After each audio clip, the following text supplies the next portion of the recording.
Tarkov show match is just a metaphor for life if Yep. you think about If it. you think about It it. sucks and is toxic and cancerous, and the rules keep changing along the way, and then you fucking die to some shit that you had no control over. Yep.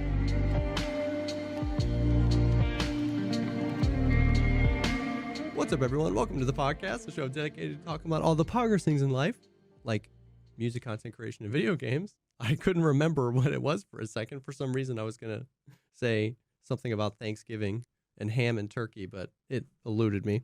I'm Jessica Sam. And I'm Jessica Sam. Wow.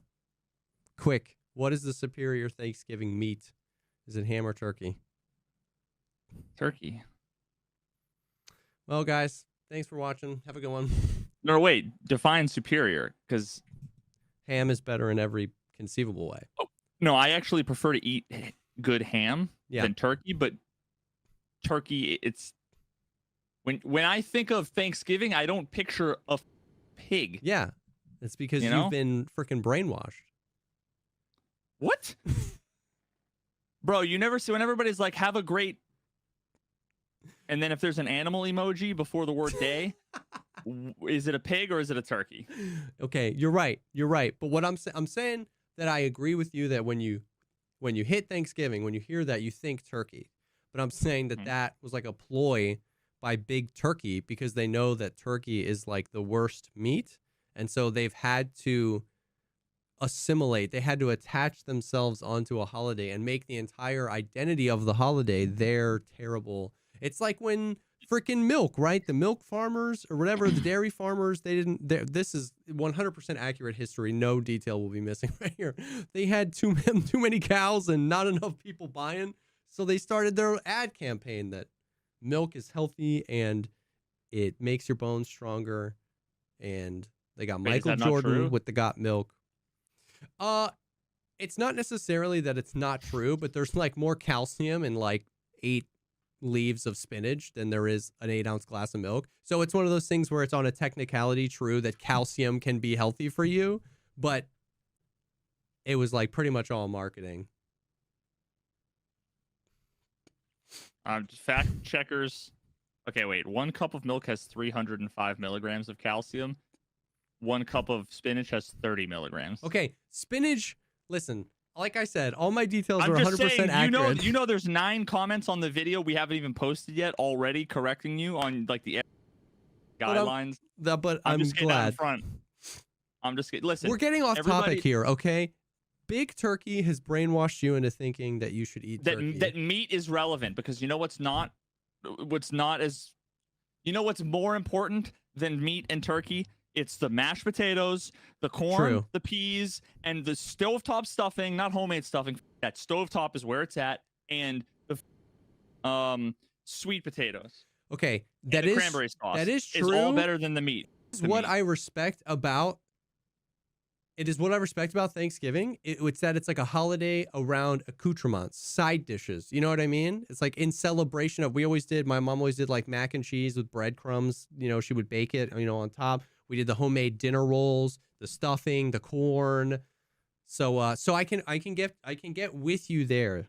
But once again, I would say, tinfoil hat, it had to get there because turkey sucks. So the sides over time had to get better and better and better. Yeah, the sides and the gravy. They needed to compensate. Exactly. They needed to compensate for the dry fucking flavorless ass meat. Exactly. Now, yes, turkey can be delicious, but you need to like seriously risk burning your house down. Literally do the number one. Obviously, this is a meme conversation. I hope everybody understands. This is serious, and I'll die on this hill. But like, people are always like, you just haven't eaten good turkey. You got to deep fry it. And it's like, have you seen those videos where they do testing? Oh, people have done like, I don't know what type of organizations, but they do safety testing and they intentionally overfill the deep fryers just like a little bit so that when you submerge the turkey, a little bit comes out the top. And it's like 8 foot wide engulfing flame. Like as soon as any oil spills over the deep fryer and then catches fire, the thing just explodes, dude. Everyone's like, wait, this is okay. Maybe I'm painting myself as like a clueless man child, but fry turkey? Yeah. Doesn't it go in the oven? I'm confused. So yes, but once again, people are trying to figure out how to make turkey taste good as opposed to just going to the store and buying a ham instead. So over the past few years, what's been like really becoming popular is it's literally like a giant pot, and they make these things and you set it up in your yard. You can't do this in your house, Veritas. You set it up in your yard, and it's like a propane thing and a thing and a thing in a giant pot, and you literally fill this pot with oil, heat it to 9 billion degrees, very carefully lower the entire turkey into this thing, clamp it shut, and fry your turkey in oil in your backyard. I watch a lot of blacksmithing videos, and this sounds more like someone smithing a broadsword. What you're describing. Like they go out in their garage, they have fans, the kiln or whatever. Dude. Yeah, the forge, dude. I'm saying, it's crazy. Now, I've had deep fried turkey. It's obviously the superior way to eat it. It was delicious. It was juicy because none of the moisture leaves. It's all just in there. It was juicy. It was crispy on the outside. It was so good. But that's what I'm saying. Every time I bring up the turkey thing, people are like, you're not eating turkey right. You got to deep fry. And it's like, no, I don't, dude. I'm not going to risk burning down my neighborhood to fry this turkey. If you fried it, I want some. But yeah, fuck nah, that, fam. dude. Nah, I worked it, and I also have PTSD too from working at Shmoney Baked Ham. Schmam. Shmoney Baked Schmam, yeah. Allegedly in Minecraft, I worked at Shmoney Baked in Schmam. GTA. Yeah, and yeah. That's like, yeah. Actually, you know what? You know what was good? They actually had like turkey breast. It was like just like boneless turkey breast, which like I don't know. It was like a football almost exactly, except like squished a little bit. Okay. That was just, I don't understand how they make it, and I think I'd probably rather not know. Where it's like a football that the whole thing is just a block of pure meat. That's like, was it like a paste at one point? Like, how do they do that? Right? There's no turkey filled breast, into a mold, but yet it's still sliceable. I'm weird though because like I'd rather have like a big pure chunk of clearly, like if you don't think about it too hard and there's like no holes for the bones or anything, like it's clearly fake. But then maybe I'm a weirdo with like low T levels or something, but like eating like chicken wings and then randomly there's just like a artery and you're like, like, oh yeah, no, I don't like that either. I'd rather just give me just the meat and let me dip it in like barbecue and ketchup. I don't need to be reminded that it was living once. Yeah, it needs to be slightly removed from the organs and the corpse aspect of the dead body. Dude, what a low T cuck. No, actually no, I'm not even gonna say it. Never mind. Was this a comment to you? Yeah. It was one of those one comment, come in, get out. Yeah. We'll come and get banned. Yeah. But it was like, it had to have been a meme, which is the only reason why I'm not saying it because. Okay. Yeah. Just want attention. Dude, I had somebody come in. I haven't heard this. I don't know about even ever. It's such low hanging fruit. Somebody came in and he was like, oh my God. He was like, I guess all these people just don't mind listening to a guy with earrings. I'm out of here. And everybody was like, what? But he stayed. He kept being like, dude, that's so weird. I'm leaving. But he kept. So we banned him. But I was laughing hysterically while banning him because I was like, dude, it's been like since I was 15 that I heard people make fun of me because I had earrings. It was so funny, dude. It was just like, I guess all these people just don't mind that this guy's got earrings. It was so funny. You know, if you would put a gun to my head and was like, does Jesse have earrings? Like name one man in your life that you know that has earrings. I wouldn't be able to point out a single person because it's like so unimportant and uninteresting. The fact that he was clearly so butthurt by it is got to be indicative of some sort of. It's one of those things where it's like when that happens to me, it's like because obviously what he was getting at was like this dude's gay, like it's. But it's so funny when that stuff happens because the first thing I always think about is like the call is coming from inside the house.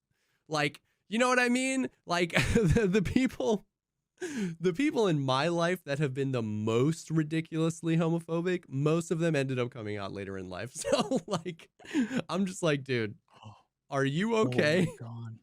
That reminds me. Are you okay? I think I've probably mentioned this quote like a million times, but it's my favorite. It's my favorite. Oh my God. Okay, cool. This is my favorite quote, and I found it right away. I almost definitely have said this before, but it just reminded me of my favorite Hitchens quote, where he said, "Whenever I hear some big mouth in Washington or the Christian heartland banging on about the evils of sodomy or whatever, I mentally enter my name in my notebook and contentedly set my watch. Sooner rather than later, he will be discovered down on his weary and well-worn old knees in some dreary motel or latrine with an expired Visa card, having tried to pay well over the odds to be peed on by some Apache transvestite."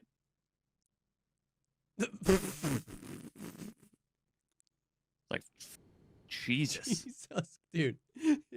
Whenever I see Savage, someone dude. talking about the gays and how we don't like them, you always find out that they're doing some other weird that Always. they've been banging on about from. Yikes! That's a quote. That's a quote. That is the quote of all time. That is a savage quote. That's from Hitch 22, his memoir. Oh, which okay. Is like, which I think that's like the one book I've read like 7 times. Yeah. Man, that was quite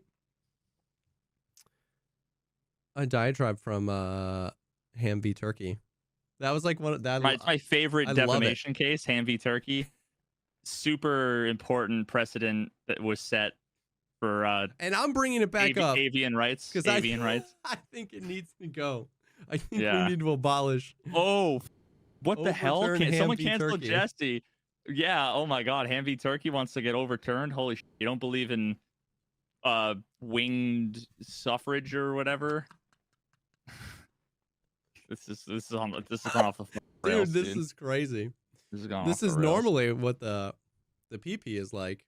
This is what every episode of our Patreon, the podcast Patreon, patreon.com/thepodcastpod. Yes. This is what it's normally like. It's Pretty just much. our unhinged, completely. Normally we script everything from. If you can't tell, Yeah. we script everything on our podcast normally. Mm-hmm. I'm reading off script. Jesse's reading off script. Yep. The PP is completely Off the cuff. unhinged, off the cuff. We just whip it out. Yep. God. Oh, man. Yeah, well, actually, you know what? I wanted to. It's been too long, and I wanted to start off with like a feel good story time because it's been too long since we've done story time. It has been too long. And I want to get into one real quick because it's one of my favorite stories. All right. And I have props this time. Is this saving an old British man's life twice? No.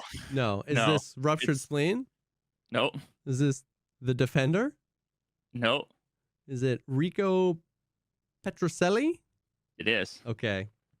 I just Rico Petrocelli. I just wanted to bring you guys into what I see underneath our notes, which is just a list of story times, and the names are so sick. It's the stabbing, stomachache. Yes. Overdosing on sleeping pills, shotgunning a beer, bloodshed, eavesdropping on a neighbor's business call. Oh, God. KFC famous bowl, breaking into a house, Sun Microsystems $1 million, firing an employee, dad fight, wedding brawl, Dad fight. Maine Woods creature encounter, homeless guy seizure, and what we have remaining, is finger. Wait, I think I told finger cut in half incident. Was that the Shmoney Bake Shmam one? Yeah. Okay, yeah, you told that one. All right, I gotta check that off. I've got GTA 5 RP. I've got saving an old British man's life twice. The quote unquote defender, the BMW crash, and ruptured spleen are still. Yeah, I think Dad Fight's probably my favorite. Dad Fight was great. But this is another good one. Okay. So this story goes back to like 1960 something. Okay. Whoa. It predates me. So I've talked about before. My mom, she passed away when I was 11. She had ALS, Lou Gehrig's disease.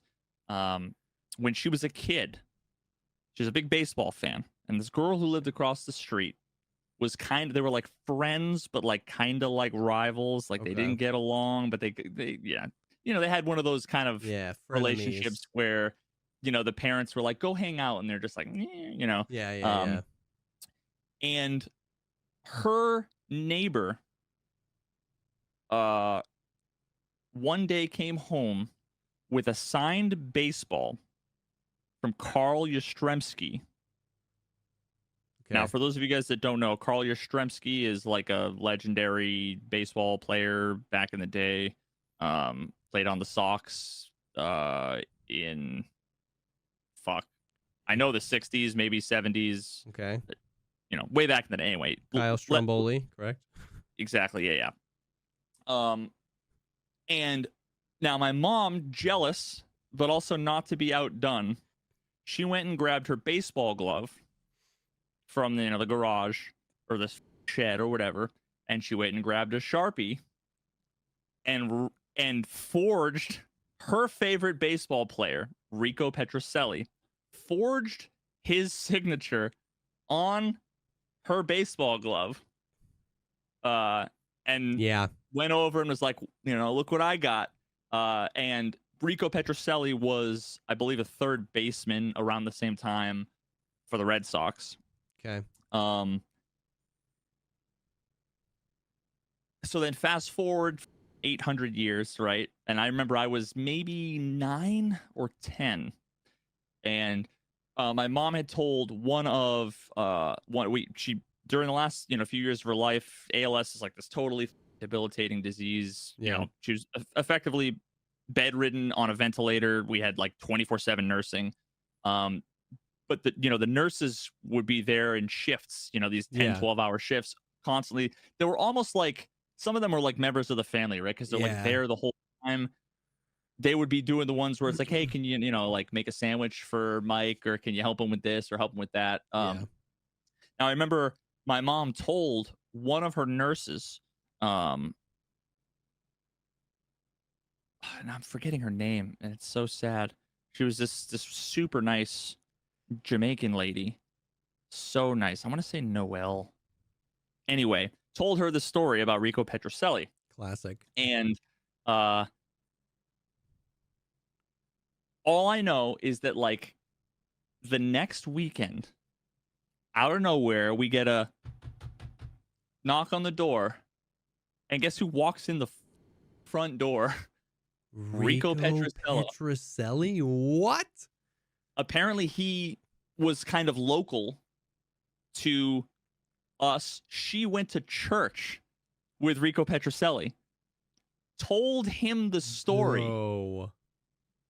So he showed up and just like chilled and told, sat with me and my mom and my dad for a few hours on a random like Saturday, and was just telling stories of the 1960s and 70s, being a professional Red Sox player, and signed. She still had her glove with the worn down signature. The fake one? Signed over it with a real Sharpie, actually signed over and this is her real glove. I mean, this thing's ancient.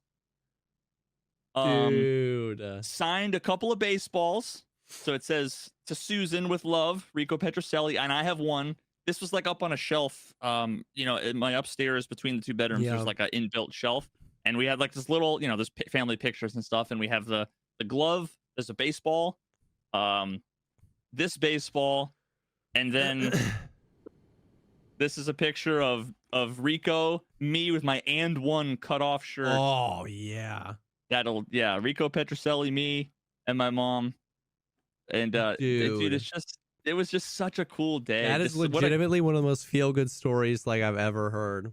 Such a classy move. I like emailed him at one point because I think in his retirement, I think he did like real estate or something like that. And I found Rico Petrocelli Realty.com, and I emailed him and I told him the story, and I just said thank you. It never heard back. Probably went to a spam mail or something. Yeah. Dude. But yeah, I just wanted to share the day before Thanksgiving. Yeah. A feel good story that is just such a cool thing. Dude, that's wild. What are the odds that she literally knows him? That's so crazy. Dude, it's Yep. so funny that her mom just forged the signature in a time where, like, how would she know the difference, right? She's not gonna, she can't Google it. You know Yep. what I mean? It was like you could get away with that back then. Dude, that's Indeed. crazy. That's a W story. Yep. So I've had that ever since, and it's like literally hasn't moved in 10 years from that shelf. Yeah, Had to before the dust. pod, he was like, I have a story time. I need props. And so he Yeah. like runs away. I was like, what are you doing? I got some Yep. props. Dang. That's awesome. There you go. W story time.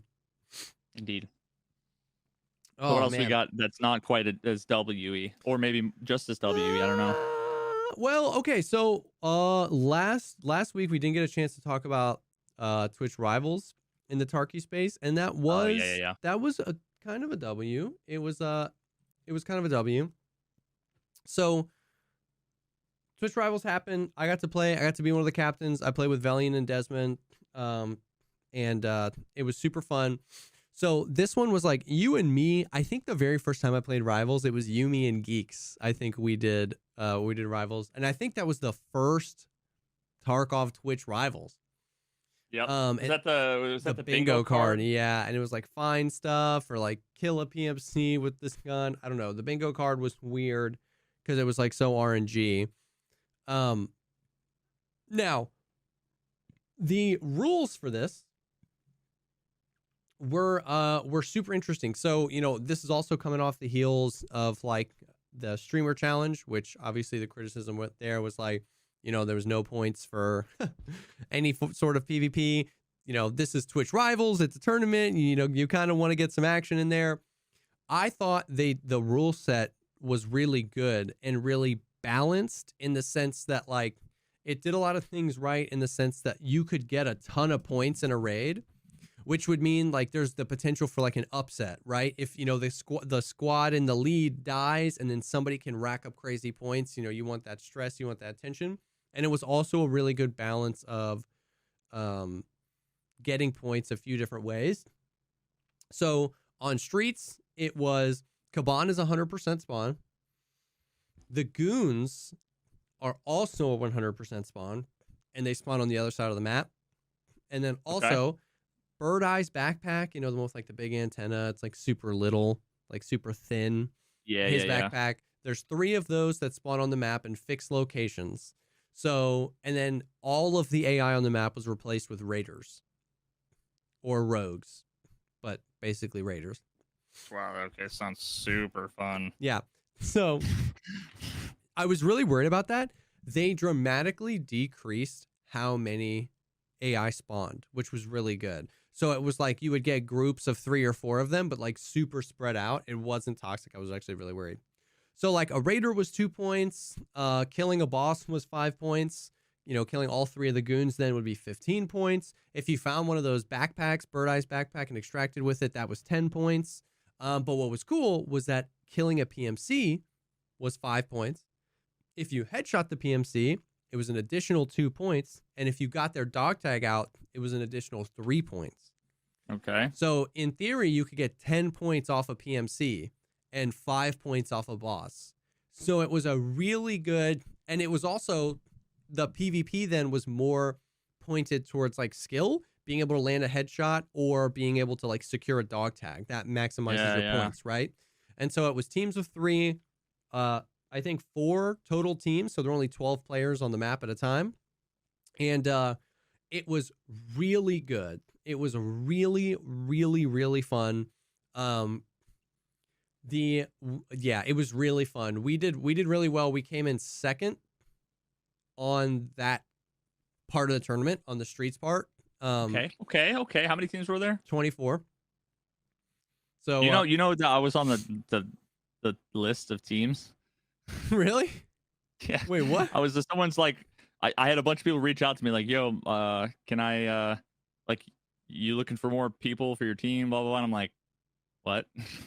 And then I got reached out to by whoever it was Yeah. that I talked to, last time I did a year ago or 2 years ago for Rivals.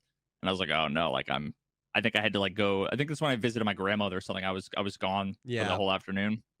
But it was like, yeah, I was on the list. Which, I Yeah. mean, it was like nice, that they Yeah. included me. They But I'm reached out like, for yeah, no, sure. For unfortunately, sure. not this time. So it was, dude, it was good. I think the format was good. Like I said, we didn't PvP a whole lot. Every single raid, I think every single raid the entire time we were on streets, it was 2 hours. Desmond killed Kaban.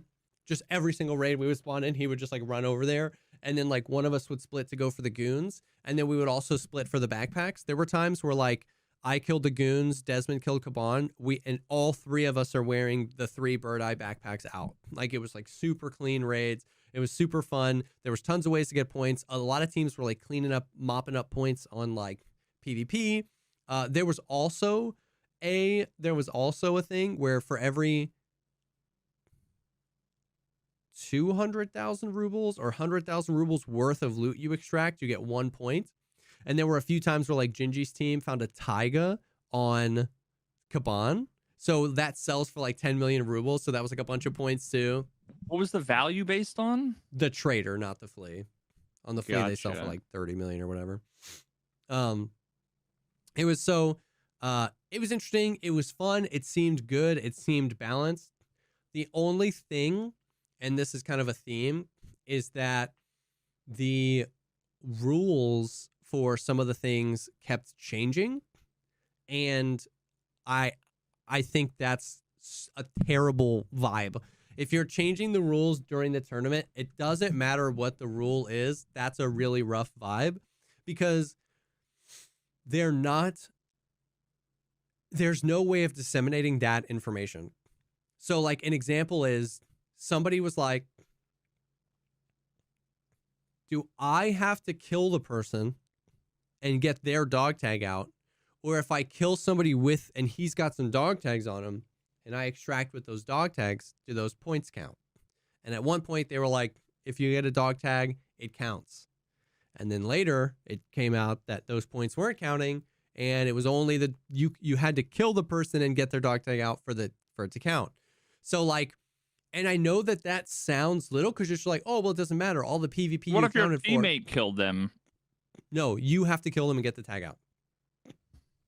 And so that might seem little, but that legitimately could alter strategies, right? If I have a dog tag and you have a dog tag and the guy I just killed has 3 dog tags, what we might do is give you all the dog tags and send one of our teammates to extract and the other 2 of us stay in. If he extracted for nothing, got no points, and then we die, but we could have used your support there as the third, that changes how stuff could go. You know what I mean? So dude, that right there almost like disqualifies the whole thing. Like dude, it's a few stuff like that. So then we went to labs, and same thing. I was looking at the Discord where like people were asking questions and some people from like Rivals or whoever were like answering questions. It didn't say this clearly enough in the rules, in my opinion. So I don't know if this qualifies as a rules change, but I thought I saw somebody respond in the Discord thread saying it was one way, which was, so on labs was when we went to streets and we went to labs. On streets, there were the backpacks. On labs, it's like one of those new hideout items, so like far forward digital converter. I don't know, just some miscellaneous item that only spawns on labs. But it was the same deal. There's 3. They spawn static spawns. They spawn every raid. If you get one out, it's 10 points. We all thought we were all under the impression it didn't have to be found in raid. So 2 separate times I was dying. And I knew this was going to happen. My performance on labs was abysmal. I was getting rocked left and right. I can barely hang on labs when there's at least a 50% chance the dude is like a pleb and he's trying to do his quest. But when it's full of like Tarkov streamers, I just can't hang on labs. I'm just not. And these were private servers? Private servers. Yeah, okay. I'm just not that guy, right? So I was dying left and right. I was like, so 2 raids in a row, the plan was we're going to get some of the items. We're going to give them to Jesse, and Jesse's going to get out with them and secure points because I can secure some points that way. So I had 4 of those items in my inventory when we realized they have to be found in raid. So I literally should have just sat in the corner and waited 3 more minutes for the 7-minute mark and extracted with them found in raid. But because I extracted with them 4 minutes into the raid instead of 7 minutes into the raid, the points didn't count. Oh wow, the poor design of the found in raid system. Yeah. Coming once again to show another use case where bad design. I could put up on the board. I had 4 of those items in my inventory and none of them counted. You know what I mean? So it was like, stuff like that. And I know that there were a few other teams as well. Like in the Discord, people were like, wait, what? I thought that we could, I thought we could do it. So I'm not saying we would have come in a better position, right? We didn't do well on labs. I was the anchor pulling us down, saying that, you know what I mean? So it's like, I'm not saying if we would have just had those items, we would have come in third. No. Because a bunch of other people, right? And this is what I've been saying. Everything that negatively affected us also negatively affected other people. So I'm not saying it would have turned the tides and we would have won. We might have even lost worse. There could have been teams with more of those items not found in raid and they would have got more points. But it's the principle of it. It's not the results. Exactly. It's the principle of just like, how can this stuff be changing? And an example, I have a few examples of me literally, like, I'm not making this up, by the way, the rules change. I was looking at the rules page and somebody was like, dude, PMC kills count for 7 points on labs. They counted for 5 on streets. And they count for 7 on labs. And I'm looking at the rules. I'm like, no. It's like the text delete. Almost. You see the cursor? Dude, almost. I'm like, no, they don't. It's 5. And he's like, yes, they do. It's 7. I said, no, they don't. He's 5. He said, brother, refresh the page. Refresh the page. All right. Kills count for 7 points on labs, boys. There's no like an at everyone ping saying we updated the rules for labs. And I was like, and even if there was, it's in the middle of a competition. I like, yeah. No, I'm not paying attention to like those kinds of messages and pings and yeah. Okay, so wait a minute. The question I have is, was the score automated or was it manually tracked? It was automated. So I have a feeling that like here's the idea of what went down. At some point, some people came up with some rules. They handed them to programmers to program in the logic for those rules based on that guy's interpretation of a rule. Of the rule, yeah. And then there was some either misinterpretation or they changed their mind or maybe the actual interpretation like or the implementation differed from what was intended. So then the people who are the ones who aren't doing the actual programming are like, yeah, this is the rule, without realizing that it was coded to where, oh, the check to see that you got out with the thing, it was status equals found in raid. Yeah. When it's like, that wasn't a part of the checklist, but that's the way it's programmed, and we can't push an update mid-tournament, so I guess that's what it is. Yep. Yeah. That makes sense. So they were probably figuring it out in real time, where they're like, wait, why didn't he get points? Oh, how did you program it, Dimitri? Oh, I did it this way. Oh, like. Yeah. Yeah. So, yeah. So stuff like that was just like a little brutal. So Streets goes down. We're in second place almost the whole time. All right. The only other thing that was brutal, and once again, this definitely didn't just affect us. There's 10 minutes left. Because it's just going to be 2 hours. Like you were on Streets for 2 hours. There's 10 minutes left. I'm looking. Me and Valiant are dead. And I'm looking at the chat. And somebody's asking, like, can we queue into another raid? How does this work? And they were like, yes, you can queue into another raid because it's all automated at the hour mark. Like when we say it's done, it's just stop scoring points. So like even if you extract after that, so it's like you can get into another raid and it'll score points up until it won't. And so we were like, bet. So Desmond was like, should I stay in and milk this? And we were like, no, get out. We can get another one. We can go big. We can re-kill the bosses. We can get all the stuff. He goes, bet. He gets out. We're in queue for 7 minutes and we just fade to black. Just, it's over. Right before we faded to black, the teams that were in a raid got a 5-minute warning in raid. It was like 5 minutes until it's done. And So you thought you were going to get like 10 minutes, but instead you got nothing, and then everybody else got 5. And we pulled Desmond out, stopping him from scoring points. And there were 4, 5, 6, half the teams were in the Discord going, what the hell? We were all in queue. There were like, this is private servers, right? There were like 10 teams in queue. There were enough to build 2 raids. And they just shut it down. And everybody just had to wait and watch the other teams score points. And what the reason we were salty is because we were in second place and we got booted from our queue. And the team that was in first place, Gingy's team, was one of the teams that was in. So it was like, once again, I don't think we weren't close enough to them that I think we would have gotten in first place. We were close enough where it was like an upset territory where if they had died, like if they had died early in that raid and we had gotten into our next one, maybe we would have gotten it. But like none of us were salty at Gingy or any of them because like obviously they had literally no control over that. They were just in a raid. So, but they racked up a bunch of points and that felt bad.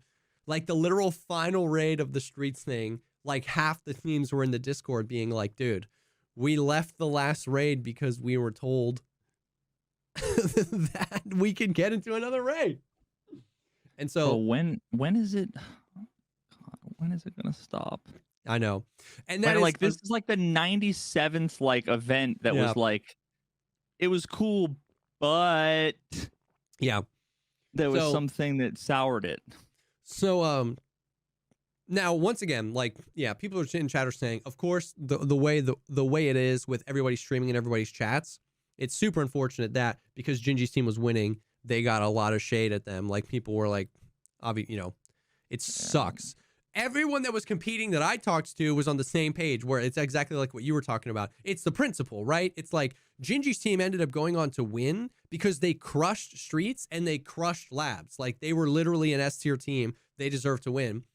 So none of the competitors I talked to were like, man, we could have won. It was all just like,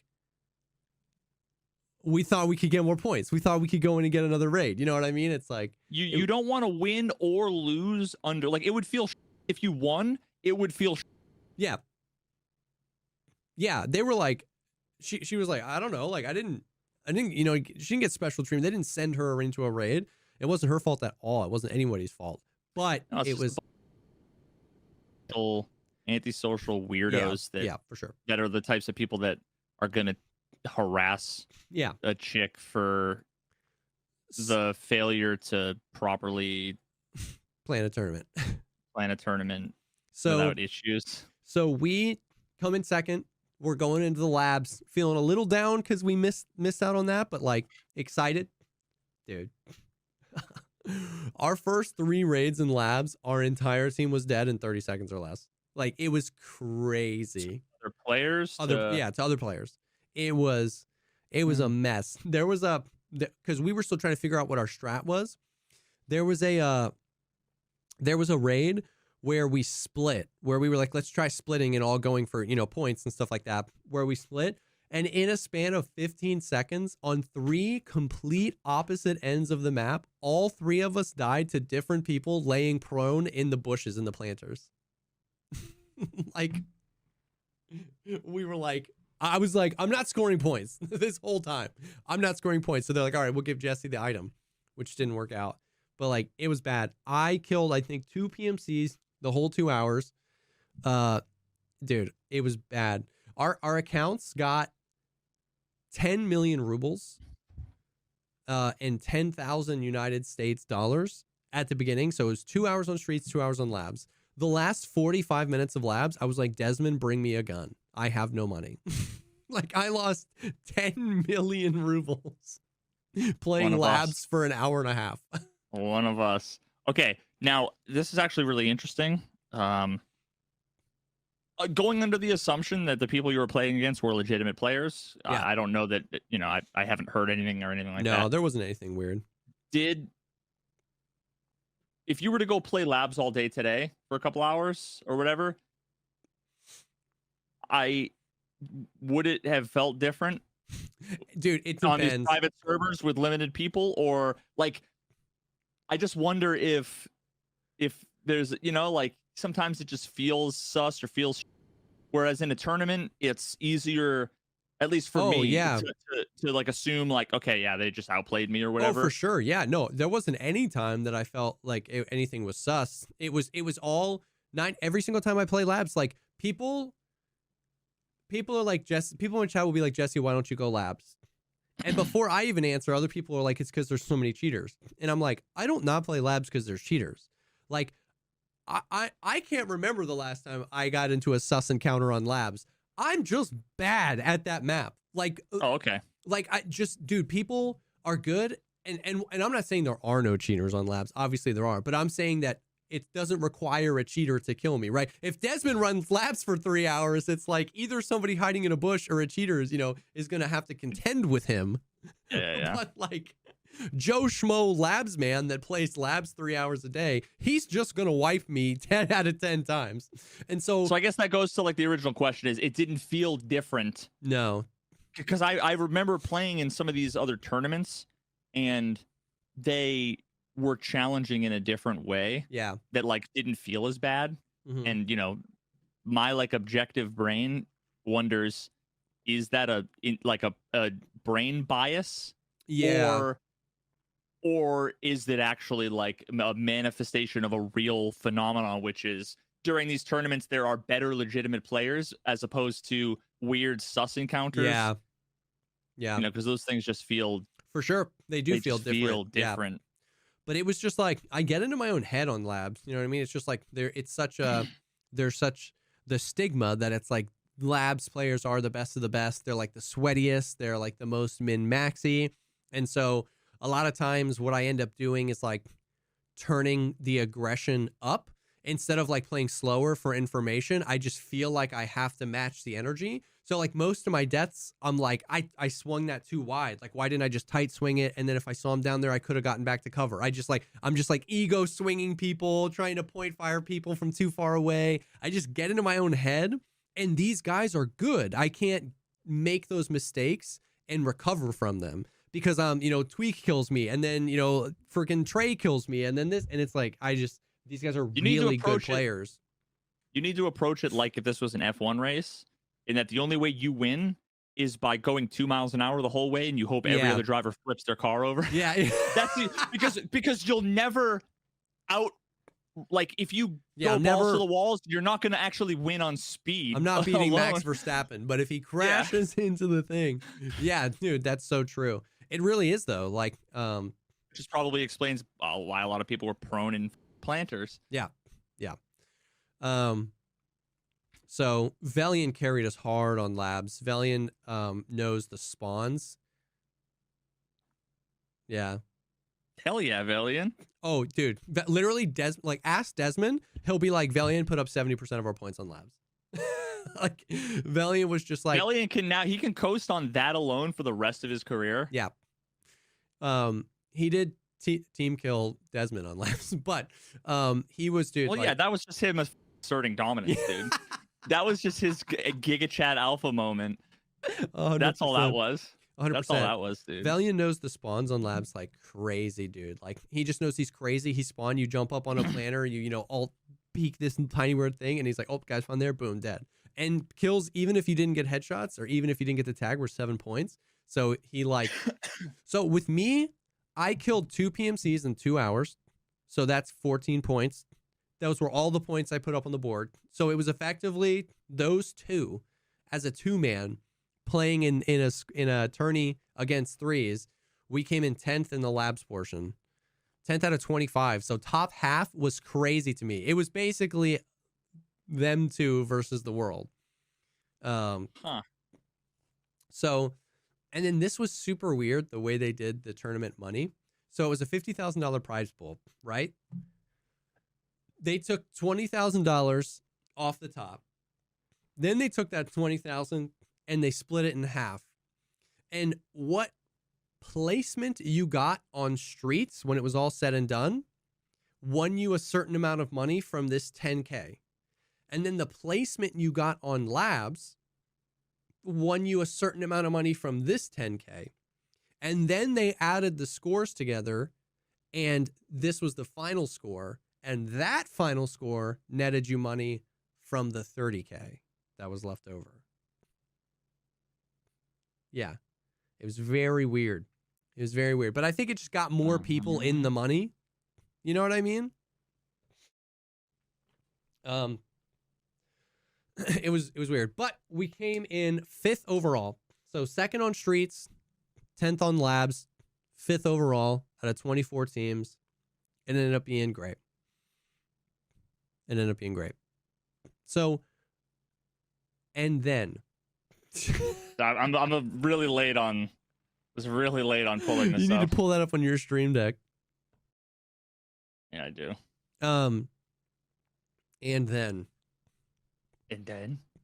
there was the show match. All right. There's more. Yeah. So they were like, all right, after the tourney, we're going to do a show match. It's one shoreline raid. And what's the fuck is a show match? It just like, what does that word mean? I don't know. Is that a word? Am I being stupid? I mean, it's just like a show match. I don't know. That's not a word. Showcase? The show. I mean, they call it 1v1 but co-op show match? What the f is entertainment and dance program where the audience participates in order to decide if the participants remain on the program or not? It's a TV show. It wasn't that. What the f is it's an Argentinian television program? Bro, what is a show match? It was like a final showdown, but they called it a show match. I don't know why, but was that just bad translation? Maybe. But they called Was it like the final remaining like top players or something? Well, dude, let me tell you. Let me take you on a journey of the rules changing. Okay? 5 days before. I'm ready. 5 days before the tournament. I get asked. I say yes, I want to be a captain. I ask Desmond and Valiant. They say they're in. We're good. They send me the rules. Okay?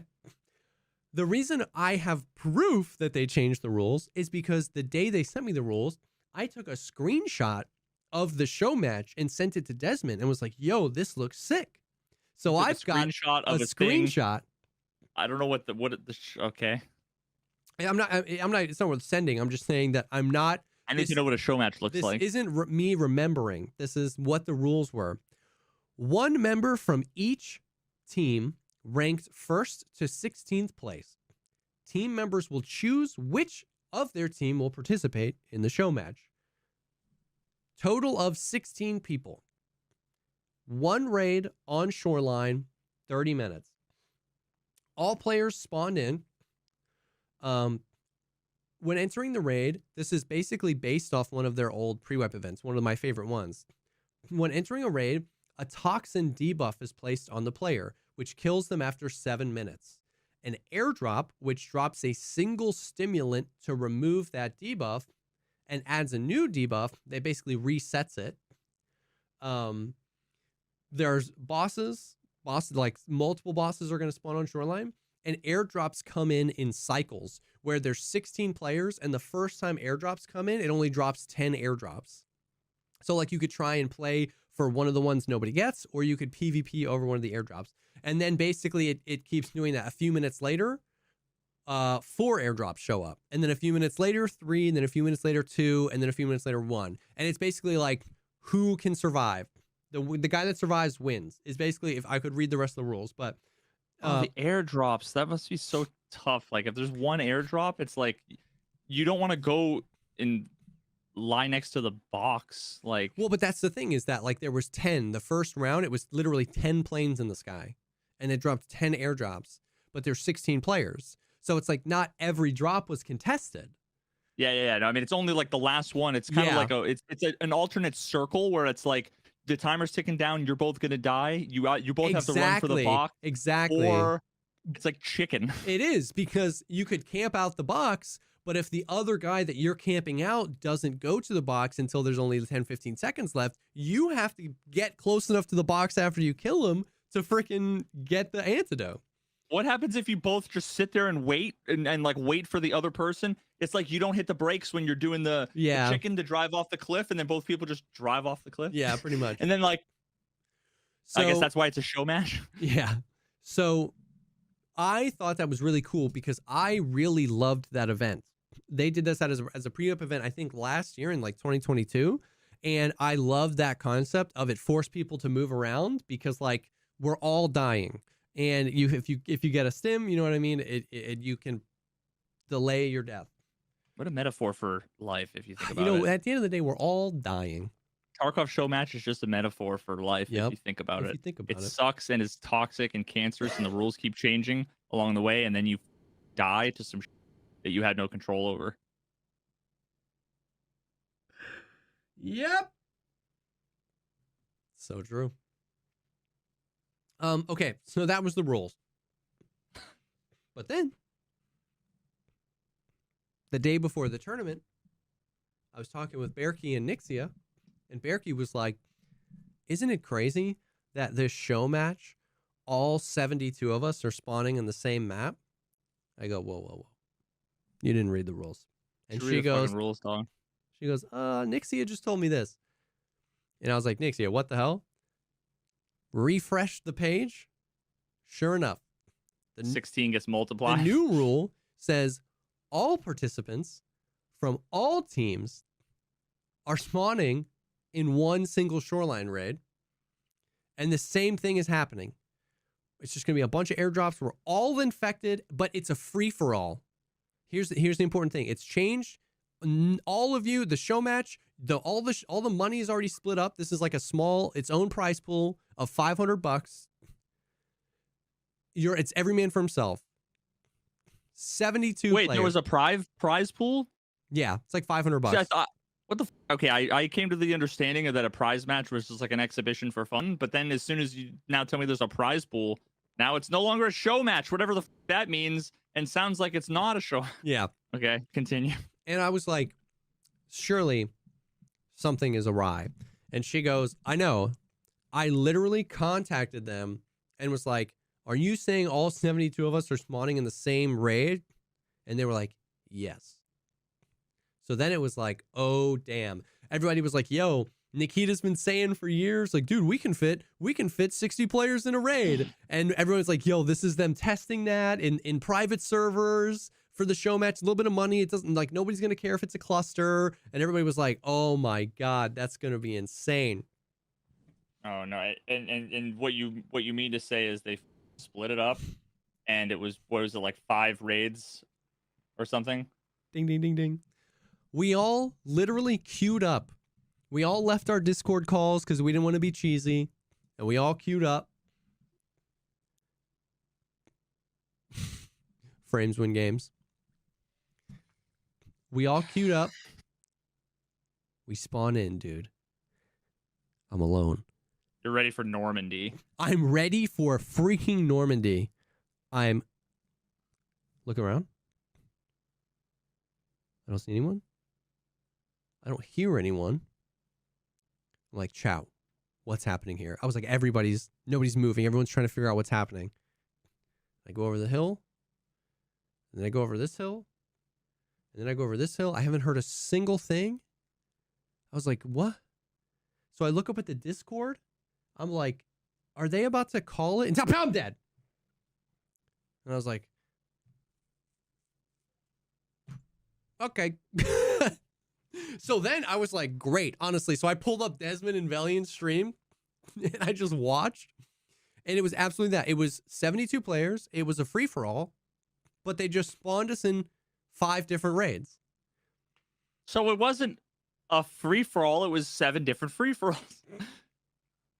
But it was all scored based on, like, if you extracted, how many PMCs you killed, how many bosses you killed, how many scavs you killed.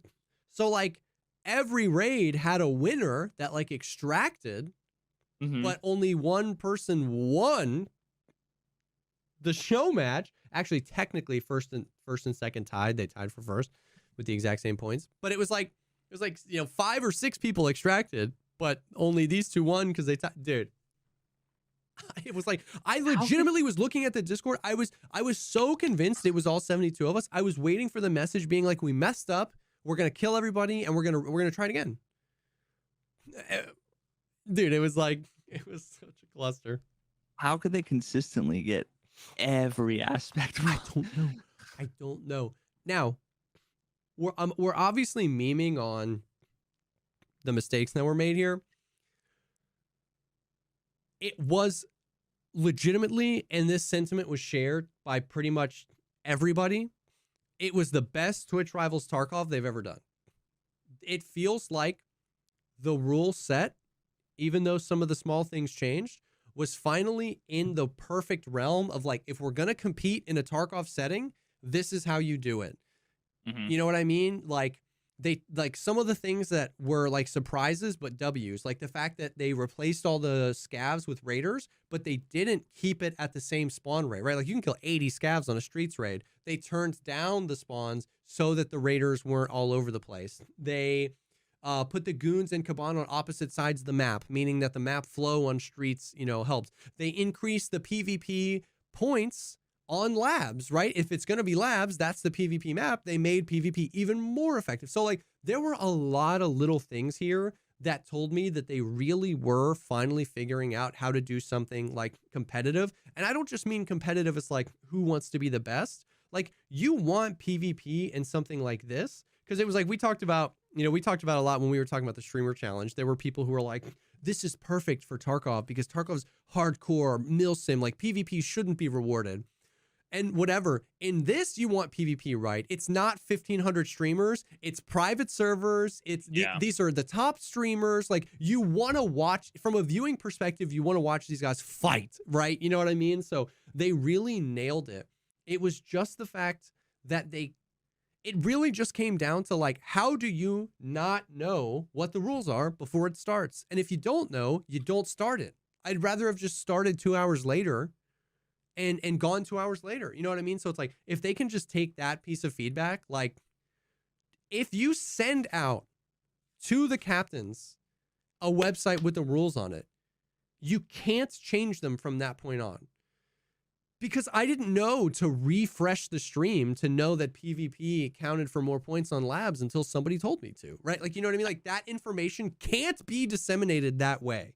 And I remember like at one point during the bingo thing, how there were so many people accessing it that it like kept going down. So I was like afraid to refresh it. Oh yeah. Yep. That's probably a completely separate issue, but at the same time, it's like I'd almost like screenshot it, like close my browser, open it up in like Paint. Yeah. Just have it there, like. Yeah. So like that's really like all of the mistakes come down to that one single piece of feedback. The tournament was run well. It wasn't too long. It wasn't too short. It had some fun in it with the attempt at some crazy show match. And once again, what the show match would have been fun if it had been communicated effectively. The people that were winning, the people that, you know, it was a 30-minute shoreline raid. The people that were extracting at the 2-minute mark were like, man, I thought I'd see more people. Like, we're all in here. Like, they still weren't even aware. You know what I mean? It was crazy. So it all of the negativity, like all of that stuff comes down to the one piece of feedback, which is like, when you get to the point where you send that rule set out, it cannot change. And do whatever you need to do, Twitch Rivals or BSG devs. I don't really know who the hell is responsible for all this. That you have those ducks in a row before you send the rules out. If that one thing happens, do that Rivals again tomorrow, and it's the best tournament ever. Like it was so good. It was so fun. It had so much potential. And so like everybody, I mean, literally so many of the contestants were like, dude, some bumps in the road, but this was like the best Tarkov Rivals by far. They just got, man, you just can't change the rules of a tournament mid-tournament. Yeah, and this, I mean, this, it smells exactly like my experience in the software world, where it's a disconnect between the people who set requirements for things and the people who implement the things that which is something that I've been saying forever now about the game proper. Yeah. Where this kind of like reinforces that, like, you just have to be very, very particular and careful and specific about how you define things, about the requirements, about the rules, about the logic, about the edge cases. You need to ask yourself all of the, how can this be abused? How can this be manipulated? Yeah. If this was for life or death situation, how would I bend the rules? Yeah. If I was here to try to take advantage of this? What would I do with this? Is there a way to exploit this? Is there a way to misunderstand this? And you go back and forth and you address it a million different ways.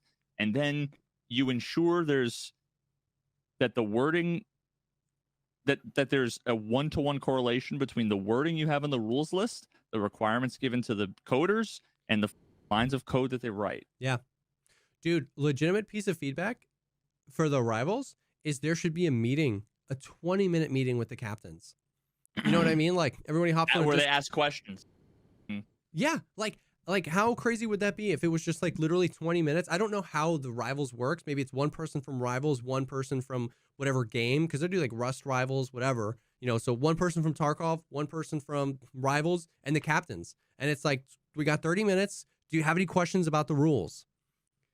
Because not only does that settle some things, but people who have questions about the rules would then like, I might have that question, but way later in the tournament. So like they bring it up and I go, oh, I didn't even think about that. And then we get the answer, we get it direct. Stuff like that would just make it better. But if this is what needs to happen on the road to them finally figuring this out, I'm glad that, I was able to participate. It was a fun day. We came in 5th, which means we won some money. And it was interesting. It was fun. I just hope in like 2027, we're not like, honestly, this was the best rivals yet. Really a bunch of hiccups. Yeah, dude. They really need to, probably iron out some of these things, and hopefully we're on the road to we're on the road to, and here I am like, I remember back in my day, things were just like this. Nothing changed. There was a bingo card. Oh, my spine hurts. Oh God. Oh my God, dude. So good. I'm super interested to see what there's going to be arena Twitch rivals, and arguably, hopefully it'll be an easier time. You know what I mean? To create a tournament in the tournament. They won't have to hack together a bunch of tools that can kind of just be like, here you go. Exactly. So that was rivals once again. I hope if there's anybody from BSG or from the rivals team listening, it was a W. It's just like, that's the big piece of feedback. We just have to make sure the rules are set in stone, and it's okay if mistakes happen, but just like, how do we get those mistakes to happen before the tournament starts? And so something like that, like a meeting, is an opportunity for like oop, I didn't think about that. Let me get that figured out before the tournament starts, A few other tiny little Tarkov things, but before we do, I want to take a second and thank the sponsor for tonight's episode, and that is HelloFresh. With HelloFresh, you can farm fresh, pre-portioned ingredients and seasonal recipes delivered right to your doorstep. Skip the trip to the grocery store and count on HelloFresh to make home cooking easy, fun, and affordable. That's why HelloFresh is America's #1 meal kit. Dude, we were talking about this the other day. Some of the seasonal recipes that they throw on. One of the cool things about HelloFresh is that there's like 30 or 40, 45 weekly recipes, which affords them to sneak in like 5 or 6 super seasonal ones, like some soups, some fall soups. They even do like an all-in-one like Thanksgiving turkey box dinner thing. Should be ham. We talked about that earlier, whatever. They didn't wait. Do they have the forge, the blacksmithing forge, the iron outside cauldron, whatever the hell that comes with it, or is it just easy? Yeah, is it just easy to convenient to cook? Yeah, easy and convenient. So we love HelloFresh. Bro, I like, after we talked about it over the last couple weeks, I've been I keep telling my wife we need to hook ourselves back up and literally just set up everything again. And my good Lord, like there's just so many amazing things on the menu that like normally with these kinds of things, I'm a picky eater. Same. And it's always like, that looks good except for this one thing that I don't like on it or whatever, or dude. And everything, like I'm literally scrolling through here and I see brown sugar bourbon pork chops, 1-pan sweet and spicy cashew pork tacos, those are pork so good, tenderloin actually. With creamy pan sauce, 1-pan trattoria or trattoria. I'm not sure. All the Italians are gonna mauled. Tortellini bake. Oh, that one's so good. Yeah, I'm the same way, dude. Normally, when there's stuff like this, it's always like, this is good, that's good, but I'm going to throw away the vegetable because I don't like that. Or you know what I mean? Or like, there's always just like one thing. Of course, there's types of food that I don't like on the menu, but if it's a type of food I like, everything on that dish is delicious. Yeah. Yeah, it's so good. There's all sorts of different stuff, especially around the holiday time. They have a whole like separate menu where you can do charcuterie boards, desserts, all sorts of like appetizers or additional food, or even just like additional stuff for like lunches. They've got recipes that are easy, ready to go in 15 minutes. They've got, protein plus. They've got keto friendly. Whatever you want, they got it. It's amazing. We've used it for the longest time. It's delicious. So you can go to hellofresh.com/podcastfree and use code podcastfree for free breakfast for life. One breakfast item per box while subscription is active. That is free breakfast for life at hellofresh.com/podcastfree with code podcastfree. So yeah, thank you so much to HelloFresh, America's #1 meal kit, for sponsoring this episode. God dang, look at that. Tangy plum Dijon glazed chicken. Hot! Oh my god, dude. Now I'm hungry. Yep. My bueno. They always do this to me, dude. Okay, so speaking of arena. Ba-da-ba-ba-ba. HelloFresh. HelloFresh. Nah, we're gonna get freaking. No, we did it so tone deaf that there's no way it could be there's confused no with way. any other brand. Tarkov tweeted out the other day, Battlestate Games will make its esports debut at DreamHack Hanover this December with the first ever tournament for the new hardcore shooter game on site.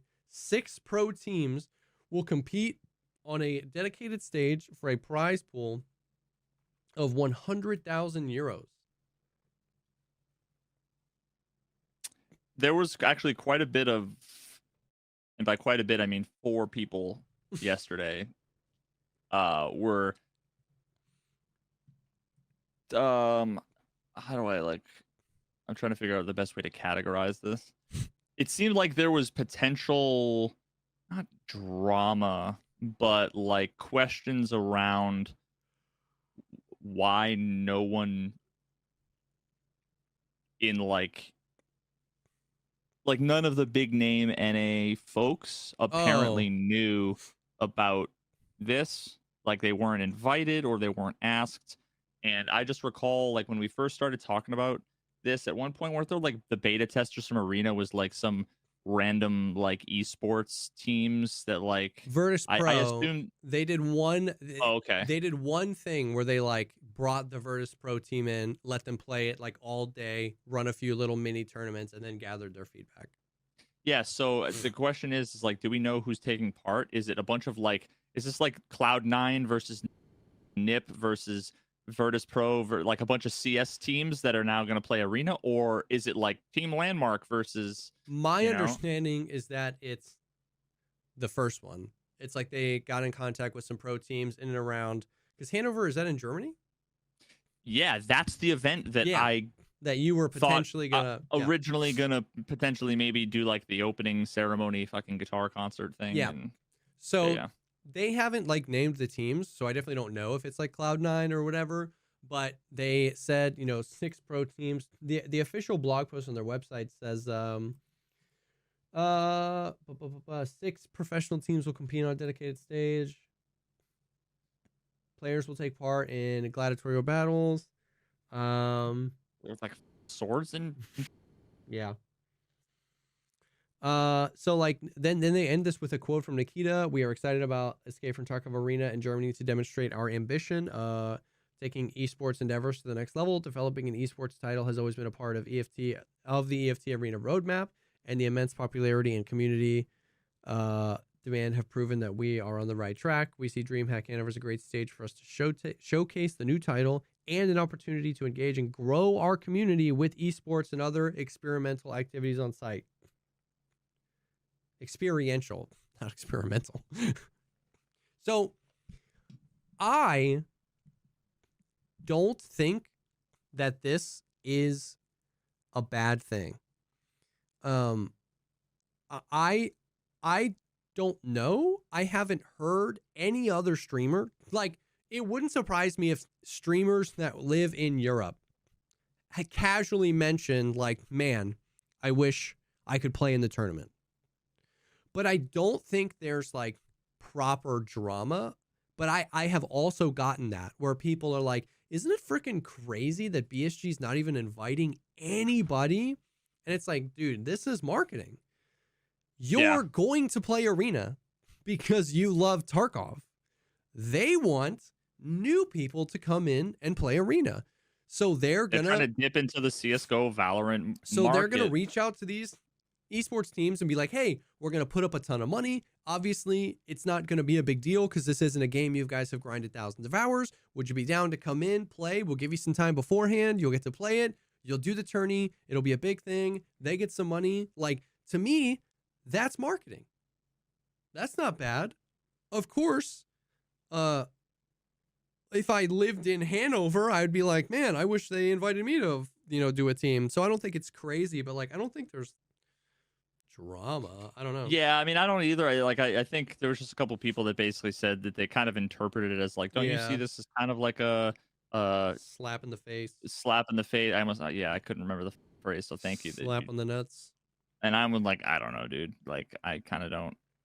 I don't see it like that. I just assumed it was the same, like, kind of esports folks that they got involved last time around, and or I don't know. I also highly doubt that, like, if they were to ask, let's say 6 teams, 5 people on each team, like, if they were to ask 30, the top streamers, like 6 of them would be willing to go to Germany. Could go to Germany, like.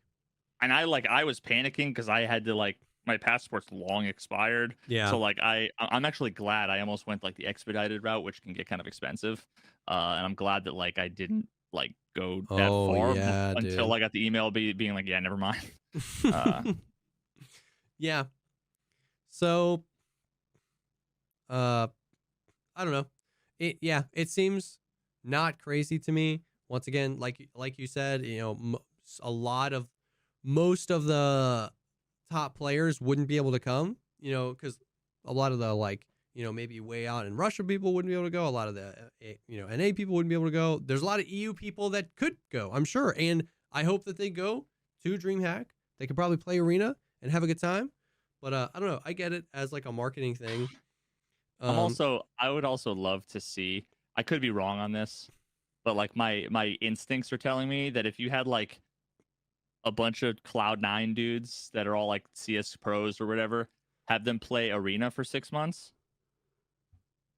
and then you put them up against like, Team Landmark, Team Jinji, whatever, right? Yeah. I have a feeling like they would own the Tarkov OG streamers. Like, yeah, it's like playing like, and maybe I'm wrong, I don't know. It's like a different. It's a different game. It's a different. Not even that. It's just like a different mindset. It's like, for sure. We've got practice at 4. For sure. We got scrims at 7. Do you take your protein shakes and do your, leg day was yesterday, bro. You know what I mean? Like, it's just kind of different. For sure. So, I don't know. For sure. I don't know. So, yeah. So, that's the, I don't know. That's the tourney. I think it'll be cool. I don't know where DreamHack is. It's like the 14th through the 17th of December. I'm really hoping that we have Arena by then. I'm really hoping that at least they're rolling out waves before then. Please. But we'll see. I just went onto arena.tarkov, whatever. Didn't you say you had to like click on something? Yeah, you gotta log in. So I logged in, and then now what? Oh, it says congratulations, you got the game. Yep. I love like. Don't you hate that when you like don't see the thing until you're like finally get someone on like customer service, and they're like, okay, how can I help you? And you're like, I just saw. Never mind. Yep. So by literally the just way, happened. that'll be the last Tarkov thing that we talk about. Once again, I'm just trying to spread this news as much as possible. If you have the Edge of Darkness version of the game, you got Arena for free. And what you want to do to tell the Arena servers that you have claimed your Arena game is go to arena.tarkov.com, log in with your Tarkov credentials. It will say, congratulations, you got the game. And that is how you basically activate your free Arena, which makes you eligible for them to pull your name for the waves that they do when they start releasing it. So if you pre-ordered Arena on the site, then obviously you already have the game. But if you have Edge of Darkness, if you bought it in 2016 and you're kind of interested in Arena right now, you got to make sure to go to arena.tarkov.com and log in. Do it. Bro. Sorry, I'm like getting text messages from my sister. She's like doing some random tomorrow for like our family Thanksgiving. She needs like a bunch of fun facts that people don't know about you. Yeah. You want to know what my 3 fun facts are? What are your 3 fun facts? Because I'm like, I can't think of the 4th. I'm busy right now. Stop texting me. Number 1, I won a Michael Jackson dance competition at a bar. I'd pay anything for the tape. That tape exists on Facebook somewhere. Oh God. I just continuously, I can only moonwalk. Yeah. Like knowing that now and then thinking back, and you think about all the different dance moves that Michael Jackson has, I suddenly was like, I got panicked, because if I got asked now to do it, it'd be like, no chance. Like, are you kidding? Yet somehow I ended up on stage at the Bourbon Cowboy in New Orleans, Louisiana. I just moonwalked back and forth a bunch. And I'm pretty sure the woman at the microphone who's like emceeing said I got great moves for a white boy. Nice. Okay. Yeah.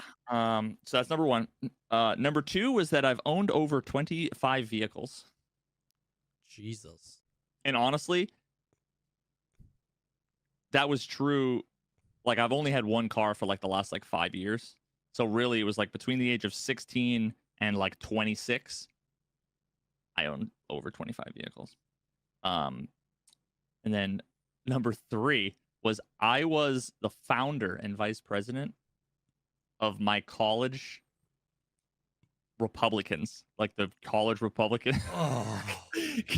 If you could believe it. They were different times. Different times. Yo. Mm-hmm. If only 19-year-old Veritas could debate 30-year-old Veritas. Dude, it's like I'm like unrecognizable. The lore is rich with this one. I have a video on Facebook where all you see is a stream of urine on a Hillary Clinton for president sign in Washington, D.C., where I was down there for CPAC in college. It's just a different time. It's a different time, dude. And you know what the craziest thing is too?